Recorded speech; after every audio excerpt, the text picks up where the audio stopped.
Minasan, chapter 230 Sakamoto Days telah rilis dengan judul Bertandang. Judul singkat untuk duo kakak beradik yang datang ke JCC yang diperintahkan untuk membunuh siapapun yang terkait dengan Sakamoto. Sebelum saya lanjut, siapa tahu ada yang senang dengan konten sejarah, bisa bantu subscribe channel sejarahku ya Minasan, linknya ada di deskripsi. Tertulis pada panel awal, Lu dan Nenek Mia berhasil menangani pertarungan hidup mati melawan polisi pembunuh. Bagaimana dengan pertarungan lainnya di tempat berbeda? Diawali dari kondisi polisi pembunuh bayaran yang terkapar di tanah dan telah diikat setelah menerima tembakan jarak jauh dari Heisuke. Nenek Mia menanyakan kondisi Lu Shotang yang syukurnya tidak apa-apa. Namun Lu Shotang bertanya-tanya, siapa yang menembak barusan? Jangan bilang itu ulah Heisuke. Lu Shotang berharap Heisuke, Sakamoto, Shin, Bu Aoi, dan semua teman-temannya baik-baik saja. Kita pun diperlihatkan kondisi yang mengerikan pasca tembakan dahsyat dari terowongan yang dilakukan oleh Heisuke dan Kamihate. Jalanan pada terowongan itu hancur, begitupun Kumanomi dan Kito yang terkapar tidak sadarkan diri Minasan. Heisuke yang kondisinya juga mengenaskan, lalu bersyukur atas keberhasilannya pada Sakamoto dan Hyo. Membuat Kamihate berpikir bahwa Heisuke tidak hanya memiliki kemampuan tembakan jitu jarak jauh, tapi teknik menembak dengan memanfaatkan lingkungan sekitar sebaik-baiknya pun sudah setara dengan dirinya. Tiba-tiba, Kamihate menawarkan Heisuke untuk masuk ke dalam jajaran order. Tapi, belum sempat Heisuke menjawab, dia sudah jatuh terhuyung-huyung ke tanah dan tidak sadarkan diri. Kamihate dengan panik berteriak saat melihat darah Heisuke yang banyak sekali, karena sebaiknya dia segera membawa Heisuke ke rumah sakit. Kamihate lalu menggendong Heisuke sambil melewati kerumunan orang-orang yang menghalangi jalan mereka. Kamihate berteriak agar mereka minggir karena ada orang yang terluka parah. Ketika Heisuke kembali tersadar, dia terkejut melihat orang-orang berkerumun melakukan aksi demonstrasi di hadapannya. Mereka membawa bendera hitam tapi tidak ada lambang bajak lautnya. Lalu ada banyak pataka-pataka bertuliskan X ya Minasan. Heisuke menyadari bahwa itu adalah lambang slur. Dengan panik, Heisuke menanyakan pada orang sekitar tentang aksi demonstrasi apa ini. Orang itu justru bingung karena Heisuke tidak tahu. Jepang sedang gawat, mereka adalah para pendukung asosiasi baru. Heisuke pun penasaran apa maksudnya ini. Kita lalu diperlihatkan Heisuke yang terbelalak saat mendengar orasi lewat megafon. Ada yang mengatakan bahwa dia sudah menembak mati bos keparat di tempat kerjanya. Jadi, bosnya itu tidak bisa menindasnya lagi. Panjang umur Tuan Slur. Ada yang menyahut bahwa senjata api adalah pembela keadilan, penolong yang lemah. Jadi, dia mendukung asosiasi baru. Asosiasi baru adalah harapan bagi kaum yang lemah. Memiliki senjata api adalah hak rakyat. Pokoknya, Tuan Slur yang terbaik. Para warga lain pun merasa itu ekstrim dan menyeramkan. Kemudian, orang yang Heisuke ajak bicara tadi mengatakan mereka adalah orang-orang yang terselamatkan karena kebijakan 3 peluru. Heisuke lantas berteriak, "Kalian ini bagaimana sih? Aneh sekali. Asosiasi baru itu kelompok pembunuh bayaran tahu." Namun siapa sangka, orang di samping Heisuke membuka bajunya dan memperlihatkan lambang X karena dia juga adalah pendukung slur. Tetapi Kamihate langsung memukul wajah orang itu dengan moncong senapannya sambil berkomentar, "Jelek sekali selera berpakaianmu." Kamihate kini menarik Heisuke untuk mengantarkannya kembali ke rumah sakit sambil menyuruhnya untuk membiarkan saja orang-orang ini. Terlebih lagi, Heisuke bisa mati kalau tidak segera diobati. Heisuke pun tertunduk merasa kesal, padahal dia baru saja mengalahkan salah satu anggota slur. Kalau begini terus, Jepang akan benar-benar tamat.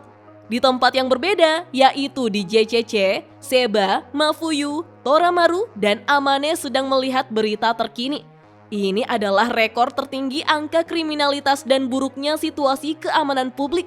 Pembawa acara mengatakan, terkait tidak berfungsinya senjata api yang dibagikan lewat kebijakan perizinan kepemilikan senjata sipil, kerusuhan dan demonstrasi pun terjadi di berbagai wilayah.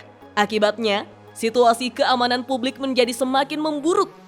Toramaru berkomentar, "Waduh, padahal pistolnya kan sudah tidak bisa dipakai." Seba menanggapi, mungkin justru inilah tujuan Slur. Meskipun pistolnya sudah tidak bisa dipakai, masih ada banyak cara lain untuk melakukan kekerasan.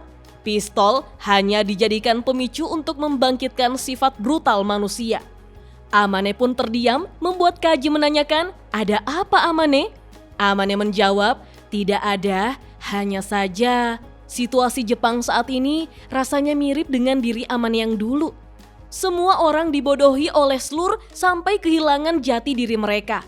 Tapi saat itu terjadi pada Amane, dia berhasil dihentikan oleh Sakamoto dan kawan-kawan yang lain. Karena itu, kali ini giliran mereka untuk menghentikan Slur. Namun, Amane sampai sekarang tidak tahu jika kakak beradik pembunuh bayaran telah berada di sampingnya. Mereka memuji toilet JCC yang bersih sekali. Yah, itu karena JCC memang akademi elit yang mahal. Adiknya menanyakan, apakah kakaknya sudah lihat kantin JCC? Kelihatannya enak-enak. Kakaknya menawarkan untuk mencoba ke sana setelah pekerjaan mereka selesai. Adiknya kembali bersemangat karena ada jurusan racun juga loh. Langka sekali. Di sekolah mereka tidak ada. Nanti mau coba intip. Kakaknya menjawab, memangnya mereka boleh berkeliling di sini sesuka hati. Ternyata obrolan mereka telah menarik perhatian Seba, Mafuyu, Amane, Kaji, dan Toramaru. Membuat Toramaru meliriknya sinis. Siapa itu? Mereka bicara pakai logat Kansai. Apa mereka bukan murid JCC? Tetapi Amane terus memperhatikan mereka, di mana si adik mengeluarkan pelurunya dan mengatakan, lihat ini, tokonya menjual peluru senapan Gatling. Dagangannya lengkap ya. Kakaknya berkomentar, lagi-lagi kau beli barang yang tidak perlu. Si adik lantas memasukkan pelurunya ke dalam senjata Gatlingnya karena dia sangat ingin segera menembakkannya. Boleh kan kupakai sekarang? Dengan panik si kakak melarang Shina melakukannya, tetapi si adik tidak mendengarkan dan langsung menembak dengan brutal orang-orang yang ada di hadapannya, yaitu Seba, Mafuyu, Amane, Kaji, dan Toramaru. Untung saja mereka dengan cepat mampu menghindarinya.